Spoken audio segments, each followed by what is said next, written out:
Bismillahirrahmanirrahim, my dear 10th class students. कैसे हैं आप? ठीक हैं? I hope so you are fine or you are enjoying the weather as well. You know, since last 3 days it is raining और आप उसको enjoy भी कर रहे होंगे और इसके साथ साथ जो आपको एक नसीहत करते हैं हर दफ़ा कि प्लीज़ पढ़ना शुरू कर दें. This is the right time to hit. हम तो बहुत मेहनत से आपके लिए असाइनमेंट बना के भेजी जा रहे हैं, तो बेटा आपकी इंटरेस्ट भी डेवलप होनी चाहिए. English time, come on please. आजकल हम पैराग्राफ पढ़ रहे हैं, तो आप लोग आ जाएं ज़रा मोबाइल स्क्रीन के सामने इकट्ठे हो जाएं ताकि हमारी बातें सुन सकें, हमारी बातें आपके लिए. लो जी, आज हम करने जा रहे हैं बेटा paragraph number 6 Urdu into English. मैंने पिछले लेक्चर में भी आपको बताया था कि आपने अगर इंग्लिश सीखनी है तो उसके लिए I also put a question to one of my teachers. तो उन्होंने हमें जवाब दिया था if you want to learn English, तो उसके लिए बेटा आपको अगर उर्दू से इंग्लिश करनी आ गई, जो समझे आपको इंग्लिश आ गई, तो ये वो सवाल है जिसमें आपको इंटरेस्ट डेवलप करनी है. तो जब आप कर लेंगे डेवलप, तो आपकी रट्टे से भी जान छूट जाएगी, थोड़ा सा आपका कॉन्सेप्ट जो है वो आपके बेहतर हो जाएंगे. सो आज पैराग्राफ नंबर 6 है, we are discussing my dear students. एक कंजूस था, बहुत आसान है. There was a miser. एक कंजूस था, देयर वाज अ वाज का इस्तेमाल इसमें क्या बताऊं. अब एक दफा इसका बटवा गुम हो गया. अब यहां पे आप गेस कर लें, गुम हो गया, पास्ट इंडेफिनिट अलिफ आ गया ना, अलिफ आ गया, तो पास्ट इंडेफिनिट क्या होता है? सेकंड फॉर्म लगाएं आप. आंखें बंद करके लोग कहते हैं ना, ये आंखा बंद करके ला दो. नो, आंखें खोल के. Past indefinite second form. Once he lost his purse, lose होता है ना, लूज फर्स्ट फॉर्म, तो लूज की सेकंड फॉर्म होगी लॉस्ट, इसको कहते हैं पास्ट. तो ये बन गया पास्ट इंडेफिनिट.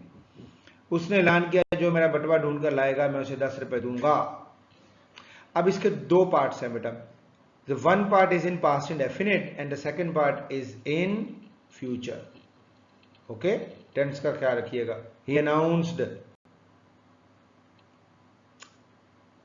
ही अनाउंस्ड, कॉमा लगा देंगे आप क्योंकि यहां पे थोड़ा सा वक्फा है. अनाउंस्ड, अब अनाउंस ये है फॉर्म ऑफ द वर्ब और ये है second form of the verb. He announced, उसने ऐलान किया. One who finds my purse will get 10 rupees as a reward, तो उसको 10 रुपए इनाम दिया. मैंने कहा था इसका दूसरा पार्ट फ्यूचर में है, इसका दूसरा पार्ट फ्यूचर में है. इसको आप दूसरे तरीके से भी कर सकते हैं. ही अनाउंस्ड, इसके बाद फिर कॉमा लगा दीजिए. I shall give him 10 rupees who searches out my wallet या पर्स. बात एक ही है, दोनों ही नाउन है. पर्स जरा ज्यादा आसान है, लेकिन वैलेट भी लिख सकते हैं आप. One who finds my purse will get 10 rupees as a reward. He announced. और मैंने इसको दूसरे तरीके से क्या बताया, मैंने कहा कि he announced I shall give him 10 rupees Who searches out my purse? I shall give him 10 rupees. ये देखें, ये फ्यूचर में चला गया. एक दिन एक किसान उसका बटवा ले आया, अलिफ आ गया, so again past indefinite, again second form. One day a farmer came आया हुआ बेटा यहां पर वर्ब. बड़ी दफा का है. जुमले का टेंस ढूंढना चाहो तो उसके वर्ब को अप्रोच करो. वो वर्ब बोल के कहेगा जी मैं पास्ट इंडेफिनिट हूं जी, सेकंड फॉर्म लगाओ. तो ये पास्ट इंडेफिनिट है, केम खुद बोल के कह रहा है, सेकंड फॉर्म है ना. This is the only tense in 12 tenses where you use second form. तो केम आ गया. One day a farmer came with the purse, या इसको मैं दूसरे तरीके से कर दूं, one day a farmer brought his wallet या ब्रॉट हिज पर्स. केम जब आएगा तो उसके साथ प्रेपोजिशन लगेगी विद, लेकिन जब मैं वर्ब ब्रॉट इस्तेमाल करूंगा तो देयर इज नो प्रेपोजिशन. ये ज़हन में रखना, ये नहीं कि वहां भी प्रेपोजिशन लगाते रहो, ब्रॉट के साथ भी नहीं लगानी. One day a farmer came with his purse, one day a farmer brought his purse. English आपको बार बार कहता हूं ना, लकीर की फकीर नहीं है. तुम आप भी जरा मल्टीपल हुआ करें, इनोवेटिव हुआ करें. एक नहीं दूसरे तरीके से कर लिया करें, दूसरा नहीं तीसरे से कर लिया करें. आप तो बैठ जाते हैं रट्टे मारने. सो प्लीज अवॉइड रट्टा. उसमें पूरे 100 रुपए थे। बहुत आसान है, very easy. There were exactly 100 rupees in it. Was वर का इस्तेमाल हुआ। जब किसान ने अपना इनाम मांगा तो कंजूस ने कहा, ये सारे का सारा पास इंडेफिनिट में है। When the farmer asked for his reward the माइजर said. देखें आस्क्ड, इसको अंडरलाइन कर लें और दूसरा सेड को अंडरलाइन कर लें। दोनों पास फॉर्म है, दोनों पास टेंस है, तो ये पास इंडेफिनिट हो गया। When the farmer demanded his reward, the miser said, demanded his reward, the miser said, मेरे बटवे में 110 रुपए थे। तो कंजूस किसको कहते हैं?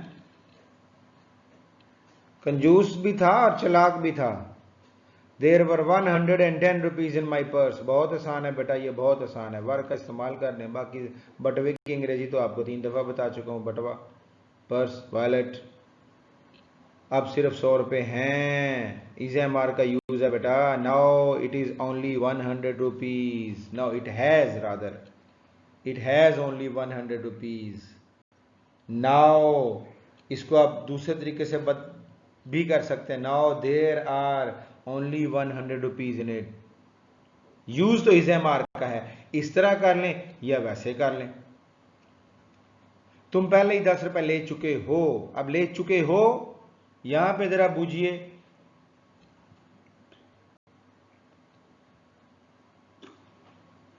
सर एहतशाम ने भी लेक्चर देना है, वो मुझे देख रहे हैं।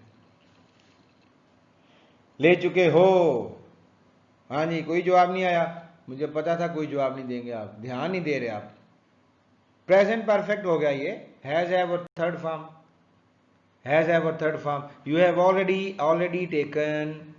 ऑलरेडी और टेकन को अगर कॉम्बिनेशन बनाएंगे ना तो आप एडवर्ब वर्ब। टेकन तो एडवर्ब का ताल्लुक सिर्फ वर्ब से नहीं होता, यहां पर वर्ब से है, but it doesn't concern with verb only.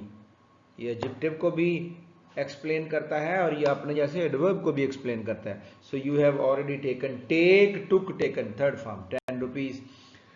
सो ये था जी आपका पैराग्राफ नंबर 6। बड़ी कोशिश की हर तरीके से, हर एंगल से आपको इसका ग्रामर भी क्लियर करूं, सब कुछ बताऊं। होप सो आप ध्यान भी देंगे, होप सो आप इसको लिख भी लेंगे, and I am positive in a sense कि आप इसको याद भी कर लेंगे। God bless you, thank you very much.